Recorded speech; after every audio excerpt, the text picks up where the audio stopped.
wait பண்ணி காசு இருக்கு காசு இருக்கு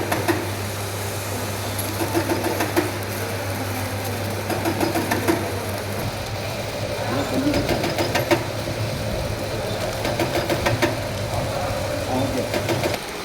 போய் கவுக்கு அனுப்பிடுறேன் கொய்யாடா ஆமாண்ணா